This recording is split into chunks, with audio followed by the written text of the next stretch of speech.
अस्सलाम वालेकुम बच्चों।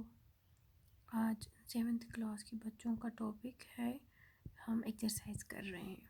क्वेश्चन नंबर 3 पे हम आ गए हैं और क्वेश्चन नंबर 3 का पहला जो पार्ट है वो क्वेश्चन नंबर 3 जो है उसको हमें टिक क्रॉस करना है कि कौन सा स्टेटमेंट सही है और कौन सा स्टेटमेंट गलत है।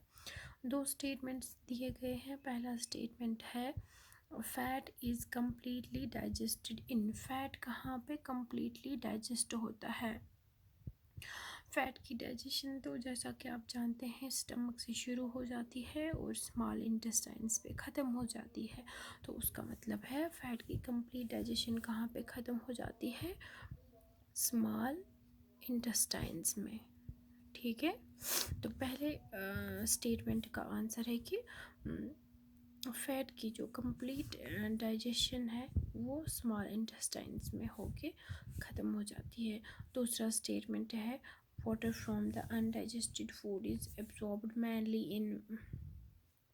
जो वाटर है वो कम्प्लीटली एब्जॉर्ब कहाँ पे अनडाइजेस्टेड फूड से होता है, तो उसका आंसर है लार्ज इंटेस्टाइन्स। ठीक है, तो पहले का आंसर है स्मॉल इंटेस्टाइन्स, दूसरे का आंसर है लार्ज इंटेस्टाइन्स। सॉरी, मैंने आपको बोल दिया कि ये टिक और क्रॉस वाले स्टेटमेंट्स हैं, बल्कि इनको हमें आंसर लिखना है। क्वेश्चन नंबर 4 जो है वो हमें मैच करना है कि इनमें कौन सा पार्ट किस वाले इधर पार्ट से मिल रहा है। तो यहाँ पे 4 वर्ड्स लिखे हुए हैं। पहला है food component, carbohydrates, proteins, fats. तो जो फूड कंपोनेंट है इसके साथ कौन सा इधर मिलेगा? कार्बोहाइड्रेट्स के साथ कौन सा मिलेगा, प्रोटीन्स के साथ कौन सा मिलेगा और फैट्स के साथ कौन सा मिलेगा। फूड प्रोडक्ट्स जो है ये तो पहले के साथ ही मिलेगा, that it is the products of digestion. Carbohydrates sugars के साथ मिलेगा क्योंकि कार्बोहाइड्रेट्स ब्रेक डाउन होते हैं into sugars. Proteins amino acids के साथ मिलेगा क्योंकि proteins digest and break down into amino acids. Fats break down and change into fatty acid and glycerol. ठीक है, तो जो क्वेश्चन नंबर 4 था मैच करना था। फूड कंपोनेंट्स तो प्रोडक्ट्स ऑफ डाइजेशन ही है। कार्बोहाइड्रेट्स ब्रेक होते हैं शुगर्स में, प्रोटीन्स ब्रेक होते हैं एमिनो एसिड्स में और फैट्स ब्रेक होते हैं फैटी एसिड एंड ग्लिसरॉल में। ठीक है, क्वेश्चन नंबर 5 पे आ जाते हैं। जो हमारा क्वेश्चन नंबर 5 है वो ये कहता है कि व्हाट और विलाई। विलाई क्या चीज़ है? तो ये आप जानते हैं जो विलाई है वो छोटी छोटी आउटग्रोथ्स होती हैं, फिंगर लाइक आउटग्रोथ्स होती हैं। कहाँ पे, कौन से ऑर्गन में? स्मॉल इंटेस्टाइन्स में। और स्मॉल इंटेस्टाइन्स में ये जो विलाई होते हैं, ये जो फिंगर लाइक आउटग्रोथ्स होती हैं, इनका क्या काम होता है? ये सरफेस एरिया को बढ़ाते हैं ताकि ज़्यादा से ज़्यादा एब्जॉर्प्शन हो जाए। ठीक है, ये आप जानते हैं। सो विलाई और finger like outgrowths present in the small intestines.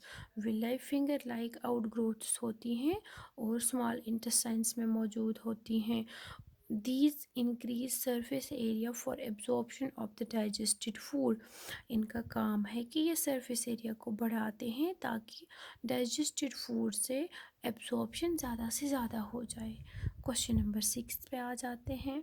हमारा क्वेश्चन नंबर 6 है where is the bile produced. Bile कहाँ पे प्रोड्यूस हो जाता है, कहाँ से निकलता है? Which component of food does it help to digest. और फूड के कौन से कंपोनेंट को डाइजेस्ट होने में मदद करता है? ये आप सब जानते हैं, हम पढ़ चुके हैं कि बाइल कहाँ प्रोड्यूस होता है। बाइल लिवर में प्रोड्यूस होता है और टेम्परेरी स्टोर होता है गॉल ब्लैडर में। ठीक है, और कौन से फूड कंपोनेंट को डाइजेस्ट करने में मदद करता है?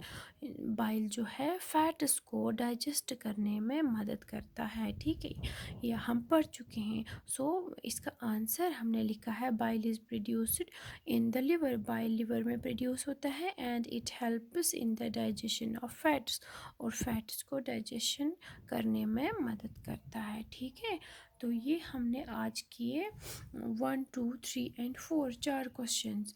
अगले क्वेश्चंस इंशाल्लाह हम अगले लेक्चर में करेंगे।